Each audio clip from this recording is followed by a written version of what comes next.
Hi, welcome to our third Let's Get Chatty with Buxani Care.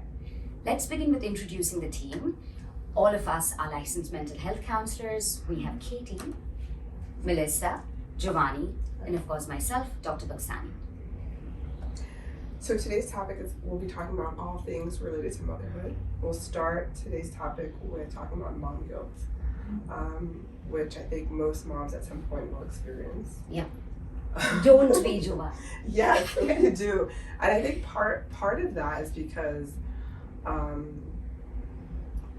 of all the expectations we put on ourselves. Correct. And you know what? It kind of spans across cultures, isn't it? Yeah. Like in every culture, it's the mom's responsibility, right? So if a child is crying, all eyes are looking at the mom. Fix it. Do something. Fix it. And I remember when my daughter was born, and when that thing happened to me, I was like, okay, listen, I'm as clueless as you are. Yes. You want to figure this out because I don't know why she's crying. I don't know how many times I've said with all four of them, I'm like, I don't have a magic wand, guys. Exactly. I'm like, there isn't like that I'm mom, like it's fixed. Like it doesn't work that way. But because we're mom, it's expected that we have all of the answers. I think we have a lot of the answers because of the bond we have with our children, but we don't have all. We don't have all. But you guys now, I know y'all are not moms, but y'all see this in your clients, right? Absolutely, yeah. In my work with moms, with parents and with moms specifically, just I think being able to juggle those responsibilities of, not just being a mother, but being a wife, being a woman, being a sister or a daughter, and how all of those roles are kind of pulling at you in different directions. Right. And so I see my clients struggle with that a lot. Right. And I feel like there's a lot of it that society puts, and then I think there's a lot of it just that we put, right? So we, as women, we feel like we need to do it all, right? We need to take care of the husband, and we need to take care of the house, and we need to take care of the kids, and that's our role. And then we need to, because now most women are working, so then we need to also do that exactly outside the home. So we need to do that too. So there's just that feeling that we should be doing it all. Exactly. We should be able to do all of it. We should be able The should to disease. Yes. and do it all at 100%. I was watching something or looking at something on social media, and sorry, but I don't remember the page. But it wasn't an influencer, but anyway, she was basically saying like, we don't have to do everything at 100%, right? And I think this is where the mom guilt comes in, and where this whole idea of like it has to be perfect. And even though you guys aren't moms yet, but I think this could relate to other areas too. Like we don't have to do everything at A. Like she was basically saying like, what are some areas that you're like, you know what, fine, I can take a C in this. Right. Like I'm gonna order today. Yeah. I don't have to Yeah. make the gourmet meal that, let's be honest, the kids are probably gonna eat anyway. Right? Chicken tenders. Right? Or like Macaroni the Mac and house cheese, doesn't have to be spotless No. all Yeah. the time. No. Right, laundry doesn't There's, always like- have to be done. Yeah. Yeah, It's and I think, okay. and maybe not just as a mom, but too like as a woman, we don't have to be perfect in Correct. every area in life. Correct. It's so funny that you say that because some of the best advice that I got was from a mom that I used to work with, and she did it all. She was one of the top earners, right, of the company. She had her kids and she was the room mom. Her kids were in every single activity. She was like the person that if you complimented something that she's wearing, she's like, oh, you can borrow it whenever you want. Like just this mom that seemed to have it all together. And the best advice that she gave me was you don't have to do it all at 100%. Yeah. No one's gonna know if you're giving 90 or 85% Correct. or 70% Correct. because only you know that, and you're Correct. the one judging yourself for Correct. that. Correct. And, I think there's also another piece of that guilt that maybe a lot of people don't talk about is that like when you enter motherhood, there's a feeling of maybe like having lost some of who you were before. Yeah. And feeling guilty for maybe even longing to maybe have that aspect of your life back, or maybe wanting to go out with friends, not wanting to be home with the kids every Yeah. single night, Yeah. right? That Or- like people don't talk about Or that. not Absolutely. loving all aspects of motherhood, right? Yeah. Yes, Oh my gosh. And that exactly. is okay. Exactly, Yeah, because absolutely. they're things that are stressful and Yeah.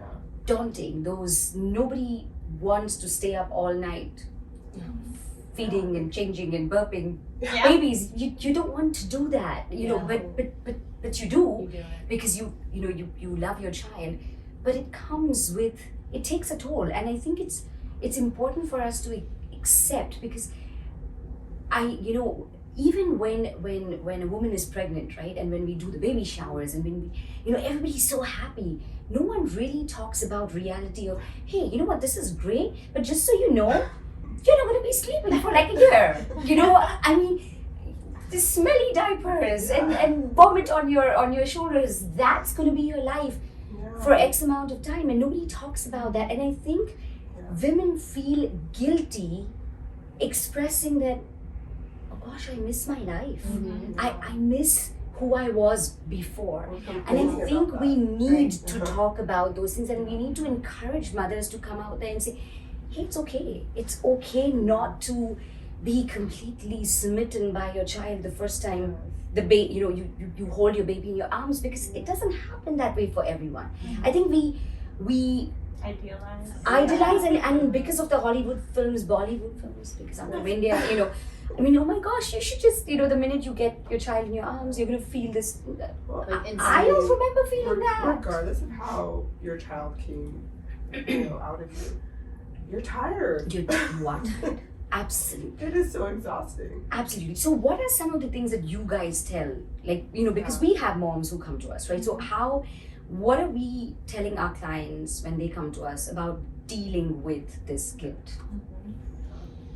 I think the kind of theme, and just with any change that's hard, right? You have to have a really good reason to want to make the change. And I think for a lot of mothers that are experiencing that mom guilt, the reason that makes sense to them is, I can be a better mother, spouse, wife, daughter, all of these other roles, if I'm actually taking care of myself and loving myself and putting myself first. And that doesn't take away from who you are as a mother. It actually Enhances. augments it, Yes, enhances it. absolutely. And I think a big thing is just being able to talk about it.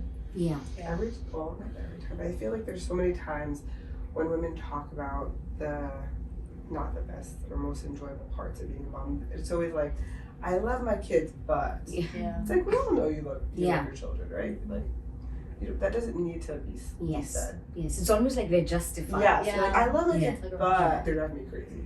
Yes. It's like, Yes. it's okay. Yes. We know that. But I think being able to talk about that freely with maybe friends or family, or of course therapy, and just asking for help. Because I think the Absolutely. reality is, and I think we really need to stop this expectation, is that we don't have to do it all. It's okay Absolutely. if you can't do it all or you don't want to do it all. Absolutely. Yeah. I tell my clients all the time that, listen, feel the guilt, do it anyways, because I can't stop from feeling what I feel. Yeah. We know we can't really control emotions. I can't make myself feel a certain way. So feel it, but do in your intellectual mind what you know is good for you. Because like you said, everything that you do good for you is ultimately going to be beneficial to your children, to all your relationships. So Great, and I mean that also allows you to model that for your children too. As they yes, get so older, important. that they learn that like it is okay to take care of myself and to put myself first. Absolutely. As an Indian woman, in my culture, I'm probably the only person in my husband's side of the family who actually has a career. And it was so important for me. What I do is very important for me, but it was such a daunting decision once the kids came into the picture, that really you're going to work, but having and maintaining my identity of who I am, in addition to being a wife and a mother, was so important that I fought the fight, and I'm sure you know, some of you know, I'm not sure like with all the cultures, but I know that you know there are a lot of cultures that look at women and why would you go to work, and especially if you don't need to, right? Like if you know, if it's not a financial necessity, then why are you doing this? You know, stay home, just take care of the kids, take care of the house. I'm Cuban American, and I know that in the Hispanic culture it's very similar, right? But I grew up with very strong influences of women in my life who wanted to work, wanted to have a career, and were able to, and had to fight that fight as well. And if anything, I think that as a daughter of seeing that, right, it's inspired me and it's helped me to want to go further and to better myself. So I think for the moms that worry, oh, what impact is this going to have on my kids? You know, it's going to have a positive impact. Absolutely. So let's talk about self-care. What are we telling moms? You know, so Giovanni, I think you brought up an amazing point, because obviously, you know, we need to reach out for help. We don't need to do it all. So, you know, reach out for help, reach out for that support. What are some of the other things that we're telling our mom clients that you need to do this for self-care? You know, I think going back to what you were mentioning earlier, right, that like things don't have to be A, B, you know, they don't have to be 100%, you know, all the time. choosing, you know, what can you choose today that doesn't have to be an A, doesn't have to be 100%, you know, what can you do a little less of? That way you can, you know, maybe spend more time on yourself, like reprioritizing what you need to get it done in the day. I think we're forgetting a lot of times that it really does take a village. Yes. I think we have to go back to that. We do. Just asking for help, and I think sometimes we'll really be surprised who will help us. I think also it's so important just to remind moms that self-care doesn't look the same for everyone. And also, just as important, and I tell all my clients this, not just my clients that are mothers, but that self-care isn't only about going to get a massage or getting your nails done, right? Absolutely. Like, it's making sure you're not neglecting your physical health. Are you going to the doctor? Are you getting sleep when you can, right? Are you eating as regularly as possible, you know, in a wholesome way as you can? So, you know, going to get a manicure is definitely self-care for some. That works. If that works. Correct. But don't neglect the basics. Absolutely. And I think I'll even take that further with self-care, even just being an emotional thing, right? So for me, self-care might be saying what I need and saying it very clearly and being very assertive. And so if that means, you know, hey, I need help with the kids, that might be my self-care. Like, hey guys, I need some support. Telling my spouse or friends or family that, right? Like, hey, I need a break. I need a mommy day off. I'm out. Like, Enjoy the kids. Maybe I go get a manicure. Maybe I just sit and do nothing. Correct. Quietly. What do you guys think about mothers that are, you know, maybe without so much support, you know, without maybe having another adult in their house, you know, maybe more along the lines of like single mothers? What do you think about